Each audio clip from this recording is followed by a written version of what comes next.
Chapter 20. The Madras Mail. And so, at the Cochin Harbour terminus, Esther alone at the barred train window. Ambassador E. Pelvis.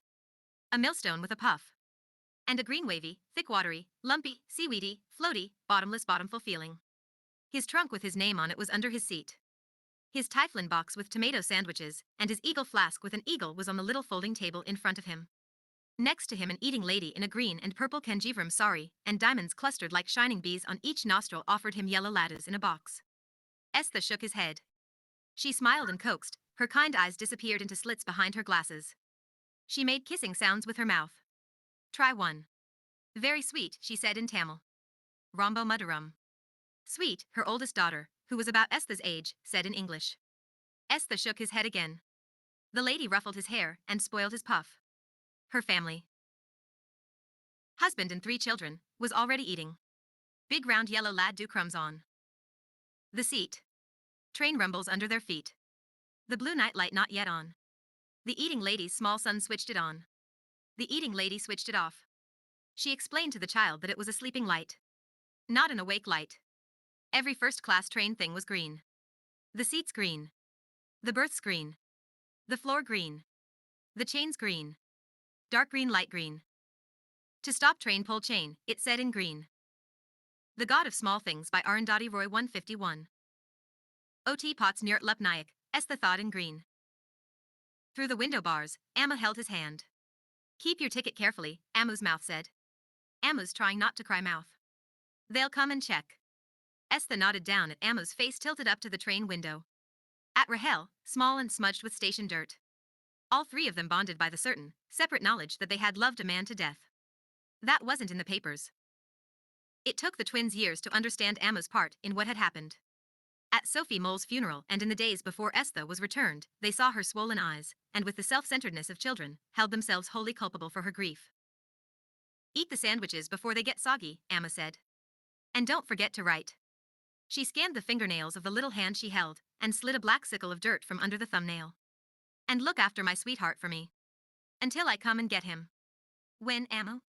When will you come for him? Soon. But when? When exactly? Soon, sweetheart. As soon as I can. Month after next? Ammu? Deliberately making it a long time away, so that Amma would say before that, Esther. Be practical. What about your studies? As soon as I get a job. As soon as I can go away from here and get a job, Amma said. But that will be never. A wave of panic. A bottomless bottomful feeling. The eating lady eavesdropped indulgently. See how nicely he speaks English, she said to her children in Tamil. But that will be never, her oldest daughter said combatively. Never. Never. By never Esther had only meant that it would be too far away. That it wouldn't be. Now wouldn't be soon. By never he hadn't meant, not ever. But that's how the words came out, but that will be never. For never they just took the zero and tout of not ever. They? The government. Where people were sent to jolly well behave. And that's how it had all turned out. Never. Not ever. It was his fault that the faraway man in Amma's chest stopped shouting. His fault that she died alone in the lodge with no one to lie at the back of her and talk to her. Because he was the one that had said it, but Amma, that will be never. Don't be silly, Esther. It'll be soon, Ammu's mouth said. I'll be a teacher. I'll start a school. And you and Rahel will be in it. And we'll be able to afford it because it will be ours. Esther said with his enduring pragmatism. His eye on the main chance. Free bus rides. Free funerals. Free education. Little man. He lived in a caravan. Dum-dum. We'll have our own house, Amma said. A little house, Rahel said. And in our school we'll have classrooms and blackboards, Esther said. And chalk. And real teachers teaching. The God of Small Things by Arundhati Roy 152. And proper punishments, Rahel said. This was the stuff their dreams were made of. On the day that Esther was returned. Chalk. Blackboards. Proper punishments. They didn't ask to be let off lightly. They only asked for punishments that fitted their crimes. Not ones that came like cupboards with built-in bedrooms. Not ones you spent your whole life in, wandering through its maze of shelves. Without warning the train began to move. Very slowly. Esther's pupils dilated. His nails dug into Ammu's hand as she walked along the platform. Her walk turning into a run as the Madras mail picked up speed. God bless, my baby. My sweetheart. I'll come for you soon. Amu. Esther said as she disengaged her hand, prizing loose small finger after finger. Amu. Feeling vomity. Esther's voice lifted into a wail. Little Elvis the pelvis with a spoiled, special outing puff. And beige and pointy shoes.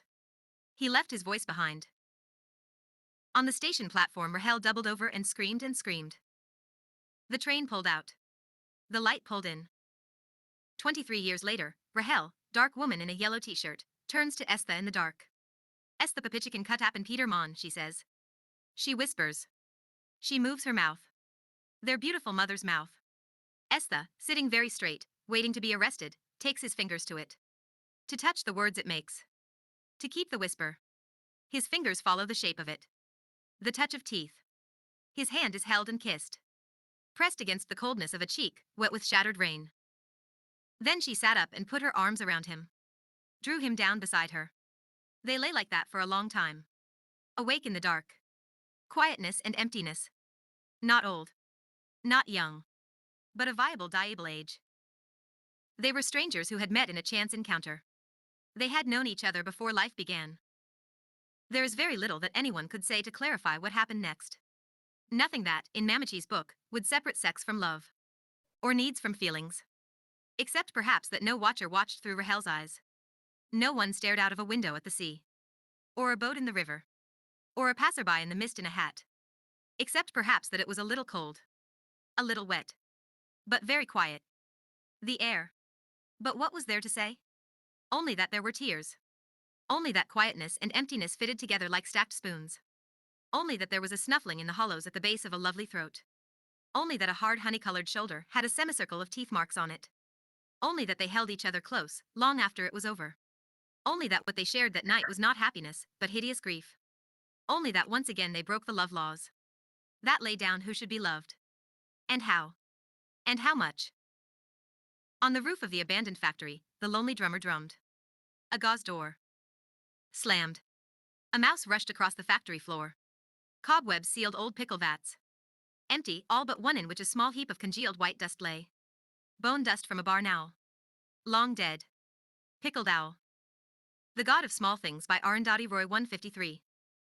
In answer to Sophie Mole's question, Chaco, where do old birds go to die? Why don't dead ones fall like stones from the sky? Asked on the evening of the day she arrived. She was standing on the edge of baby Kochama's ornamental pond looking up at the kites wheeling in the sky. Sophie Mole-hatted, bell-bottomed and loved from the beginning. Margaret Kochama, because she knew that when you travel to the heart of darkness, anything can happen to anyone, called her in to have her regimen of pills. Filaria. Malaria. Diarrhea.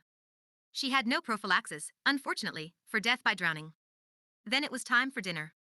Supper, silly, Sophie Mole said when Esther was sent to call her. At supper silly, the children sat at a separate smaller table. Sophie Mole, with her back to the grown-ups, made gruesome faces at the food.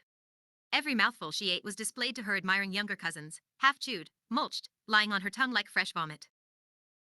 When Rahel did the same, Amma saw her and took her to bed. Amma tucked her naughty daughter in and switched off the light. Her goodnight kiss left no spit on Rahel's cheek, and Rahel could tell that she wasn't really angry. You're not angry, Ammo. In a happy whisper. A little more her mother loved her. No. Amma kissed her again. Good night, sweetheart. God bless. Good night, Ammo. Send Esther soon. And as Ammo walked away she heard her daughter whisper, Ammo. What is it? We be of one blood, thou and I. Amma leaned against the bedroom door in the dark, reluctant to return to the dinner table, where the conversation circled like a moth around the white child and her mother, as though they were the only source of light. Amma felt that she would die, wither and die, if she heard another word. If she had to endure another minute of Chaco's proud, tennis trophy smile. Or the undercurrent of sexual jealousy that emanated from Mama Chi. Or baby Kochama's conversation, that was designed to exclude Ammo and her children, to inform them of their place in the scheme of things. As she leaned against the door in the darkness, she felt her dream, her afternoon. Mare move inside her like a rib of water rising from the ocean, gathering into a wave. The cheerful one-armed man with salty skin and a shoulder that ended abruptly like a cliff emerged from the shadows of the jagged beach and walked towards her. Who was he? Who could he have been? The god of loss. The god of small things. The god of goosebumps and sudden smiles. He could do only one thing at a time. If he touched her, he couldn't talk to her. If he loved her, he couldn't leave. If he spoke, he couldn't listen. If he fought, he couldn't win. Amma longed for him, ached for him with the whole of her biology. She returned to the dinner table. The God of Small Things by Arundhati Roy 154. Chapter 21.